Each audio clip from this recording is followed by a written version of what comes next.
I'm Filipino, and our culture is heavily influenced by the creatures that lurk in the dark. When I was 3, my family migrated to the US. We lived a comfortable life, and I had a happy childhood. My parents were a bit superstitious, so we had a few strange traditions, and they would always tell me stories about the cobras, aswangs, maninangals, tikbalangs, tiyanaks, and the like. Filipino monsters always seemed scarier to me than Western ones. It might be because whenever my parents talked about them, they made it sound like they had first-hand experiences with the creatures. They probably just did it for dramatic effect. We moved back to the Philippines when my grandmother got sick. I was only 16 at the time, and I had to readjust to a new way of living. She died 3 years after we moved there, but we decided to stay. My grandmother lived in the province, so everything was completely different from what I was used to. My neighbors would always go back into their homes before dark. There were no town curfews set in place, but they did it anyway. I was taught to say, "Tabi tabi pa," anytime I passed by an anthill or a big tree. Whenever my friend visited, he would yell "Taupa" at the door. We weren't allowed to sweep the floor at night. Basically, there was a long list of things we should or shouldn't do. I never really understood why everyone found these things so important. I just followed along out of respect, but I wouldn't necessarily call myself a believer. So when I finally moved to the city for college, I was more than ready to live a life without all the weird superstitious beliefs. That was a few years ago. I recently graduated with a degree in marketing. I also met my fiancée, Myra, in college, and I was finally ready to take her home to meet the family. I had no debt, and I already had a job lined up for when I got back to the city. Life was good. "Are you sure they're gonna like me?" my fiancé asked as we were driving to the province. "They're going to love you, baby. There's nothing not to love," I reassured her. She gave me a soft smile in return. Myra was born and raised in the Philippines. She's never even left the country. We were extremely different, considering I was pretty westernized. We disagreed on a lot of things in the beginning, but we eventually found some middle ground as we got to learn about each other more. She was more on the conservative side, so a lot of the things I was used to bothered her. Let's just say when she found out I watched porn, there was a lot of screaming, and not the good kind. Maybe a bit of the good kind when the fight ended. But we got past all that and got to a pretty good place. I was proud of how much our relationship grew. There were a few other strange things about her, but I didn't really mind too much. Sometimes, in the middle of the night, she'd go to the bathroom for a half hour or so. I rarely noticed her get up, but when I did, she would just tell me she had stomach problems. Another thing was how she always wore this weird necklace. She never took it off, not even in the shower or when she went to sleep.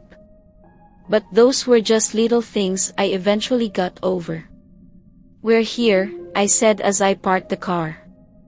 I unloaded our luggage and headed towards the door of my grandparents' house. My mother greeted me, and my father took our bags inside. "Luis, who's this?" my mom inquired upon seeing Myra behind me. "Ma, this is Myra. And we have something important to tell you, but we'll need the rest of the family too," I said eagerly. Myra smiled at her and gave her a small wave. "It's nice to meet you, ma'am." For some reason, my mom didn't look so pleased. She pulled me inside and whispered, "I don't like her, anak. She has no manners." "What are you talking about? She just got here and you haven't even gotten to know her yet." "Anak, listen to me. That woman will bring nothing but misfortune to us all. I can't believe you're saying all this right now." At least give her a chance. I walked toward Myra, took her hand, and practically stormed into the house. My whole family was there. My father, brothers, sister, grandfather, cousins, and my aunts and uncles. They all looked surprised to see me drag some unfamiliar woman into the house. "Everyone, I'd like you to meet Myra. She's my fiancée," I announced. My announcement received mixed reactions, mostly confusion. My sister, Clara, was the first one to speak up. She plastered on a huge grin and said, "Well, welcome to the family." Clara walked over to Myra and intended to give her a hug but was stopped short. "I'm sorry, I'm not too big on physical contact. What with COVID, monkeypox, and all that. But I appreciate the gesture," Myra stated and gave her a smile instead. "Oh. Yeah, totally." Everyone else followed suit with their congratulations, and we ended the day with a family dinner. We had some champagne to celebrate the news of our engagement as well. My mother remained quiet the whole time, but we had a good time nonetheless. At around 3:15 that night, Myra had gone to the bathroom again at some point. I tried to go back to sleep, but I heard a strange fluttering noise in the backyard. I went outside to investigate. I know, big horror movie trope. The Asian dude goes somewhere alone and dies first. But my life wasn't a movie, so I didn't see the harm. I saw Myra standing behind a wall. It looked like she was observing something. I inched closer to see what she was staring at. What I saw would forever be burned into my memory, like hot iron branding a mark right onto the surface of my brain. I thought it was a chopped-up log or something at first, but then I saw the legs. And it started to move ever so slightly. It was the lower half of a human body. I nearly screamed at the sight, but Myra saw me and shoved her hand onto my mouth. She gestured to me to go back inside and lock the door behind us. Once we were inside, she put a finger to her lips as if to say, "Quiet." She disappeared into the kitchen to grab me a glass of water and help me walk back into the bedroom. "Louis, I need you to listen very carefully. What you just saw, you weren't supposed to see that. But there are creatures far beyond our understanding that share this world with us. Sometimes they walk this earth like they're one of our own," Myra explained to me as I occupied myself with drinking from my glass. "Look, the province, it's different here. The culture is heavily influenced by superstition. A lot of that culture is lost in the city. It's safer there because of the number of people and the lack of belief. While being superstitious can help the people in the province in some way, since they know how to ward them off, their belief is also what gives these creatures power," she continued. "So, what? What was that thing?" I asked her, still in shock from the sight I had seen earlier. "I think you know. Your parents told you, right? The stories of beautiful women who turn into monsters at night. The ones whose bodies split in half, the upper half going off to feed on its prey. Manananggal. Yes. They're one of the more dangerous ones, especially to people like us. Like us.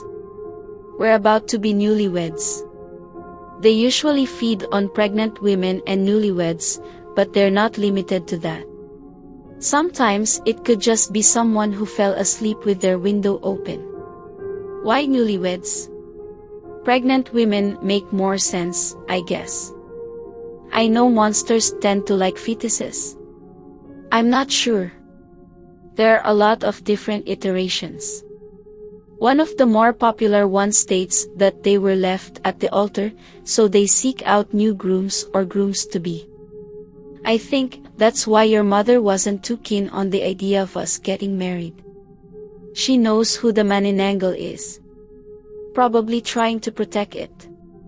Why would she try to protect one? They're monsters. Not really. It's more complicated than that. You see, they're human at first. Or, at their core, would be more accurate. It's kind of like a parasite or an infection. What do you mean? Legend says there's a chick inside of a maninangle. It's created inside another maninangle and given to women to eat to pass on the infection. How do you kill one? It's not that easy. You can't kill the actual maninangle because the chick would still be alive. You can, however, get rid of the chick and therefore get rid of the infection. But again, not that easy. So we just have to find out who it is and get rid of the chick.